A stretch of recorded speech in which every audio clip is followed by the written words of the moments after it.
আমাদের প্রতিবেশী দেশ থেকে আবার যে মুসলমানদেরকে বের করে দিয়ে আমাদের দেশে শরণার্থী হিসেবে ঢল নামানো হবে না, তার কোনো গ্যারান্টি নেই। মাননীয় স্পিকার, তিস্তা মহাপরিকল্পনা সহ বাংলাদেশের স্বার্থে যে কোনো প্রকল্প যেগুলোতে বিদেশি হস্তক্ষেপ থাকতে পারে বাস্তবায়ন না করার জন্য সেই সময়গুলোতে আমরা সরকারি দল বিরোধী দল আমরা দেখব না। আমরা সকলে মিলে বাংলাদেশের স্বার্থে তিস্তা মহাপরিকল্পনা সহ সকল পরিকল্পনা বাস্তবায়ন করে বিদেশি প্রভুত্বকে অস্বীকার করে আমাদের শহীদেরা যেমন করে তখন স্লোগান ধরেছিল দিল্লি না ঢাকা, সেই স্লোগানের বাস্তবতা আমরা এই বাংলাদেশে প্রতিষ্ঠা করব। শুধুমাত্র হাসিনা বা আওয়ামী লীগের সমস্যা না, বাংলাদেশের সংবিধানের মধ্যে ফেসিবাদের যে উপাদানগুলো আছে যেগুলো একজনকে হাসিনা করে তোলে, আওয়ামী লীগ করে তোলে, সেই উপাদানগুলোকে পরিবর্তন করতে পারাটাও আমাদের লক্ষ্য। মাননীয় স্পিকার, হাসিনা এবং তার আওয়ামী লীগ বাংলাদেশ থেকে চলে গেছে, কিন্তু একই অবস্থানগুলো প্রতিষ্ঠানগুলো এখানে রয়ে গেছে।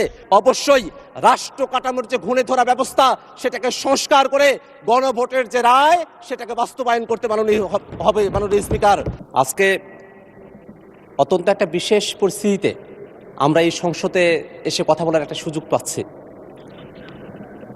2024 সালের 17 জুলাই যেদিন আমাকে গ্রেফতার করা হলো, আবু সাইদ তার আগের দিনে শহীদ হয়েছেন। আবু সাইদের মা কান্না করে বলেছিলেন যে আমার বেটাক মাল্লু কেন। এই ভাষাটা একেবারে আমার নিজের মায়ের ভাষা। আমি রংপুরের সন্তান।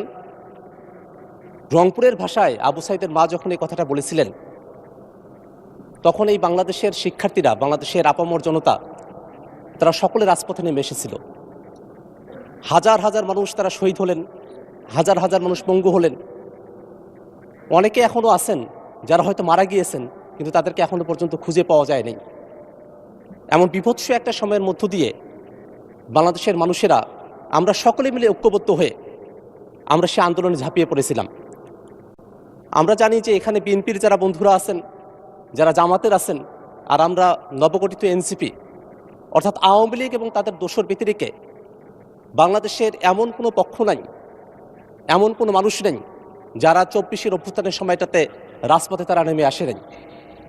এই সংসদটা সেই দিক দিয়ে একটা ঐক্যবদ্ধতার প্রতীক, যে এই সংসদ ফেসিবাদ বিরোধী ঐক্যবদ্ধ পক্ষের সংসদ হিসেবে প্রতিষ্ঠিত হয়েছে। মাননীয় স্পিকার, এই সংসদে রাষ্ট্রপতির বক্তব্য হয়েছে। মাননীয় স্বরাষ্ট্রমন্ত্রী তিনি বলেছেন যে বিরোধী দলের পক্ষ থেকে রাষ্ট্রপতির বক্তব্যের উপরে 50 ঘন্টা বক্তব্য দেওয়ার জন্য আহ্বান জানানো হয়েছে, এবং তিনি প্রকারান্তরে একটা টিপ্পনী কাটার চেষ্টা করেছেন যে রাষ্ট্রপতির বক্তব্য বিরোধী দল শুনতে চায় না, তার উপরে কেন 50 ঘন্টার আলোচনা করতে চায়। মাননীয় স্পিকার, তিনিও খুব ভালো করেই জানেন যে অফিস অব দ্য প্রেসিডেন্ট, রাষ্ট্রপতির অফিস, এই যে পদ, সেটাকে কিন্তু বিরোধী দল কখনো অস্বীকার করে নাই। বরং অফিস অব দ্য প্রেসিডেন্ট, রাষ্ট্রপতির পদে যে শাহাবুদ্দিন চুপ্পুর মতো একজন ব্যক্তি তিনি বহাল থাকতে পারেন না, আমরা শুধু সেই প্রতিবাদটাই এখানে করেছিলাম। মাননীয় স্পিকার, এই বাংলাদেশের মানুষেরা আমরা সকলে এই আন্দোলনে অংশগ্রহণ করেছিলাম। আমি বিশেষ করে যারা শহীদ হয়েছেন, আহত হয়েছেন, তাদের পাশাপাশি আমার যেসব ভাইয়েরা, আমার যেসব বোনেরা 24-এর অভ্যুত্থানের সময়টাতে রাজবন্দী হয়েছিলেন, আমি তাদেরকে বিশেষ করে স্মরণ করতে চাই। শহীদ এবং আহত যারা আছেন তাদের জন্য অপর্যাপ্ত হলেও কিছু ব্যবস্থা গ্রহণ করা হয়েছে, কিন্তু যারা রাজবন্দী হয়েছিলেন তাদের যে দুঃখ এবং দুর্দশা, কষ্ট, সেই বিষয়গুলোকে একেবারেই অ্যাড্রেস করা হয় নাই। এখানে মুক্তিযুদ্ধ মন্ত্রণালয় আছে, জুলাই অভ্যুত্থানের জন্য আলাদা করে একটা অধিদপ্তর করা হয়েছে। আমি তাদের কাছে আহ্বান রাখবো, সেই 24-এর অভ্যুত্থানের সময়টাতে যারা রাজবন্দী হয়েছিলেন তাদেরকেও যেন একটা স্বীকৃতির আওতায় নিয়ে আসা হয়। মাননীয় স্পিকার, এবার এর নির্বাচনে আমার আসনের যারা ভোটার আছেন তাদেরকে তো আমি ধন্যবাদ জানাবই, তারা আমাকে এই সংসদে পাঠিয়েছেন।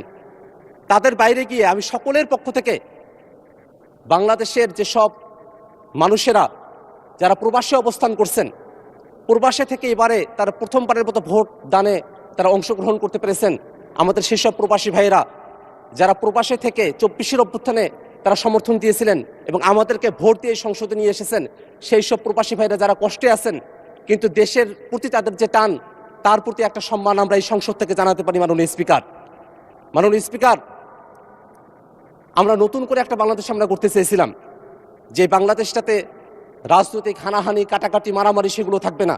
আমরা পেশি শক্তির না, আমরা পলিসি নির্ভর একটা আলোচনার মধ্য দিয়ে দেশটাকে আমরা এগিয়ে নিয়ে যাব, সেই জায়গাটা এখনো পর্যন্ত আমরা অর্জন করতে পারি নাই।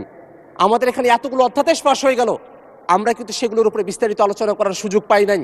আমরা মনে করি আমাদের এই সংসদ, যে সংসদ একটা আইন প্রণয়নের জায়গা, সে সময়টাতে জনগণের পক্ষে কিভাবে আইন নির্মাণ করা সম্ভব সেই বিষয়গুলোতে আমরা যেন পর্যাপ্ত সময় পাই, ভবিষ্যতে যেন আমরা এই পার্লামেন্টকে আইন প্রণয়নের খুঁটিনাটি বিষয়গুলো নিয়ে আলোচনা করার একটা জায়গা হিসেবে পেতে পারি। সেজন্য আপনার মাধ্যমে সকল সদস্য যারা আছেন তাদের আমরা সুদৃষ্টি কামনা করছি। মাননীয় স্পিকার, একজন সংসদ সদস্য হিসেবে আমাকে অনেক সুপারিশের মধ্য দিয়ে যেতে হয়। এখানে মনে হয় আমাদের যারা সংসদ সদস্য আছেন সকলেরই একই অবস্থা, সুপারিশ আসতে থাকে এলাকাগুলো থেকে।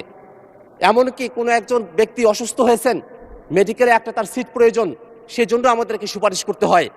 মাননীয় স্পিকার, যদি আমাদের সেবা খাতগুলো সেগুলো যদি প্রাতিষ্ঠানিক নিয়মগুলো যদি সুন্দরভাবে পরিচালিত হতে পারতো, আমাদের অ্যাডমিনিস্ট্রেশন যদি ঠিক হতো, আমাদের সেবা খাত যদি ঠিক হতো মাননীয় স্পিকার, তাহলে কোনো একজন মানুষকে হাসপাতালে সিটের জন্য এমপির কাছে সুপারিশ করতে হতো না। মাননীয় স্পিকার, আমরা সেই জায়গায় দেশটাকে নিয়ে যেতে চাই। আমাদের সেবা খাতগুলোতে জনগণ আসবে, মানুষেরা আসবে, তারা তাদের সেবাগুলো সঠিকভাবে পাবে, সেরকম ধরনের একটা সেবা খাত এবং প্রাতিষ্ঠানিক একটা শক্তিশালী অবস্থা আমরা বাংলাদেশে দেখতে চাই। মাননীয় স্পিকার, আমরা এখানে ফেসিবাদ বিরোধী সকল পক্ষই এখানে আছি, কিন্তু আপনি বাইরে খেয়াল করে দেখেন, সোশ্যাল মিডিয়ায় যারা ফেসিবাদী আছে তারা কখনো বিএনপিকে ধরছে, কখনো এনসিপিকে ধরছে, জামাতকে ধরছে। আমাদের মধ্যেই এক ধরনের বিভেদ তারা তৈরি করছে, তারা সোশ্যাল মিডিয়ায় প্রোপাগান্ডা করছে, আর আমাদেরই লোকজন তারা ওই ফেসিবাদীদের প্রোপাগান্ডায় সামিল হয়ে পড়ছে। এটা আমাদের জন্য একটা দুর্ভাগ্যের বিষয়। মাননীয় স্পিকার, আমরা এই জায়গাটাতে একটা জিনিস বলতে চাই, আমাদের মধ্যে নীতিগত জায়গায় ভিন্নতা থাকবে, পলিসির ভিন্নতা থাকবে, কিন্তু এই বাংলাদেশকে ধারণ করার ক্ষেত্রে এই সংসদের আমরা যারা আছি আমাদের কোনো পার্থক্য থাকবে না, সেটা আমরা নিশ্চিত করতে চাই। মাননীয় স্পিকার, রিজিওনাল বিষয়গুলোতে আমাদের খেয়াল রাখা প্রয়োজন। মাননীয় স্পিকার, আমরা এমন একটা রিজিওনে, আঞ্চলিক একটা অবস্থায়, পৃথিবীর এমন একটা স্থানে আমাদের অবস্থান, যেখানে আমরা অনেকগুলো বাস্তবতার সঙ্গে আমরা জড়িয়ে আছি। এই বাংলাদেশে শরণার্থীদের ঢল নামানো হতে পারে, সেই ধরনের চক্রান্ত আশেপাশে চলছে। মাননীয় স্পিকার, বিভিন্ন জায়গায় রোহিঙ্গারা অলরেডি চলে এসেছে, আবার আমাদের প্রতিবেশী দেশ থেকে আবার যে মুসলমানদেরকে বের করে দিয়ে আমাদের দেশে শরণার্থী হিসেবে ঢল নামানো হবে না, তার কোনো গ্যারান্টি নেই। মাননীয় স্পিকার, এই কারণে আমরা এই বাংলাদেশের যারা মানুষেরা আছি আমাদেরকে একতাবদ্ধ থাকতে হবে। আমরা সেই ৭১-এ, ২৪-এ প্রত্যেকটা সময় জাতিগতভাবে আমরা যেমন একত্রিত হতে পেরেছিলাম, তেমনিভাবে এই বাংলাদেশের স্বাধীনতা সার্বভৌমত্বের উপরে, বাংলাদেশের জনগণের উপরে যদি কোনো ধরনের পরাধীনতা চাপিয়ে দেওয়ার চেষ্টা করা হয়, সে সময়টা তো আমাদেরকে ঐক্যবদ্ধ থেকে বাংলাদেশের জন্য কাজ করতে হবে। মাননীয় স্পিকার, যে আপনার সময় আরো ৩ মিনিট বাড়ানো হলো, ৩ মিনিট। মাননীয় স্পিকার, আপনাকে ধন্যবাদ। মাননীয় স্পিকার, আমরা এমন একটা বাংলাদেশ চেয়েছিলাম যে বাংলাদেশে গণতন্ত্রের আবহ থাকবে, যে বাংলাদেশে জবাবদিহিতা থাকবে, যে বাংলাদেশে জনগণের পক্ষে কাজ করা হবে। সেই বাংলাদেশটা আমরা যদি অতীতের দিকে একটু তাকিয়ে দেখি মাননীয় স্পিকার, সেই বাংলাদেশটা আমরা পাই নাই। সেই বাংলাদেশটাকে করায়ত্ত করে রাখা হয়েছিল। শেখ হাসিনা এবং আওয়ামী লীগ এই বাংলাদেশের উপরে যে জুলুম এবং শোষণ তারা চালিয়ে গিয়েছিল, সে সময়টাতে আমরা যারা এখানে আছি আমরা সকলে মিলে বাংলাদেশ রাষ্ট্রটাকে আমরা সংস্কারের কথা বলেছিলাম। মাননীয় স্পিকার, এই যে এখানে আমরা যারা আছি সকলে আমরা বলেছিলাম শুধুমাত্র হাসিনা বা আওয়ামী লীগের সমস্যা না, বাংলাদেশের সংবিধানের মধ্যে ফেসিবাদের যে উপাদানগুলো আছে, যেগুলো একজনকে হাসিনা করে তোলে, আওয়ামী লীগ করে তোলে, সেই উপাদানগুলোকে পরিবর্তন করতে পারাটাও আমাদের লক্ষ্য। মাননীয় স্পিকার, এই কারণে হাসিনা এবং তার আওয়ামী লীগ বাংলাদেশ থেকে চলে গেছে, কিন্তু একই অবস্থানগুলো, প্রতিষ্ঠানগুলো এখানে রয়ে গেছে। সেই প্রতিষ্ঠানগুলোতে হাসিনাকরণ করা হবে না, আওয়ামী লীগীকরণ করা হবে না, অর্থাৎ ফেসিবাদী যে হয়ে উঠবে না। সেই জন্য আমরা সংস্কারের প্রস্তাবনাগুলো নিয়ে এসেছিলাম। মাননীয় স্পিকার, সেই সংস্কারের প্রস্তাবনাগুলো এখন কতটা আধারে পড়ে গেছে, সেই সংস্কারের প্রস্তাবনাগুলো, সেগুলো নিয়ে এই সংসদের মধ্যে এমনও কথা বলা হয় যে জুলাই সনদ নাকি আননেসেসারি, এমন ধরনের কথাও তারা বলেছেন। আমরা বলতে চাই মাননীয় স্পিকার, আমরা যারা এখানে আছি আমরাই যে সবসময় দেশের ক্ষমতায় থাকবো, আমরাই যে সবসময় সংসদে থাকবো, এর তো কোনো বাধ্যবাধকতা নেই, এমন কোনো বাস্তবতাও নেই। সবার উপরে যেটা কর্তব্য মাননীয় স্পিকার, এতগুলো মানুষ আমাদেরকে ভোট দিয়ে এখানে পাঠিয়েছে, এত শহীদের রক্ত আমাদের এই সংসদে আসার পেছনে বয়ে গেছে মাননীয় স্পিকার। আমরা সকল মানুষদের প্রতি আমাদের কমিটমেন্টের জায়গা এটাই যে এই বাংলাদেশ রাষ্ট্রটাকে আমরা যদি সুন্দর করে সামনের দিকে পরিচালিত করতে চাই, অবশ্যই রাষ্ট্র কাঠামোর যে ঘুণে ধরা ব্যবস্থা সেটাকে সংস্কার করে গণভোটের যে রায় সেটাকে বাস্তবায়ন করতে হবে মাননীয় স্পিকার। মাননীয় স্পিকার, আমাদের অসংখ্য সমস্যা। আমি যে অঞ্চল থেকে এসেছি, আমার কাউনিয়া এবং পীরগাছা, তিস্তা নদীর অববাহিকায় আমার আসন। তিস্তা নদী আমাদের উত্তর অঞ্চলের লাইফলাইন হওয়ার কথা ছিল, কিন্তু শুকনো মৌসুমে আপনি সেখানে পানি পাবেন না। আমরা দীর্ঘ সময় ধরে তিস্তা মহাপরিকল্পনা বাস্তবায়ন হওয়ার কথা বলে আসছি, কিন্তু এখনো পর্যন্ত সেই বিষয়টা আলোর মুখ দেখে নাই। এই ক্ষেত্রে একটা কথা বলতে হয় মাননীয় স্পিকার, তিস্তা মহাপরিকল্পনা সহ বাংলাদেশের স্বার্থে যে কোনো প্রকল্প যেগুলোতে বিদেশি হস্তক্ষেপ থাকতে পারে বাস্তবায়ন না করার জন্য সেই সময়গুলোতে আমরা সরকারি দল বিরোধী দল আমরা দেখব না।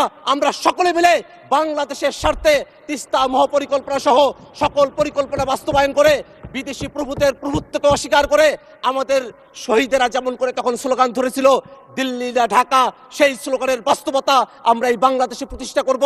আমরা বাংলাদেশকে স্বাধীন রাখবো, সেটাই আমাদের প্রত্যাশা হবে। গণভোট বাস্তবায়ন হবে এই আশা করে। ধন্যবাদ মাননীয় সদস্য।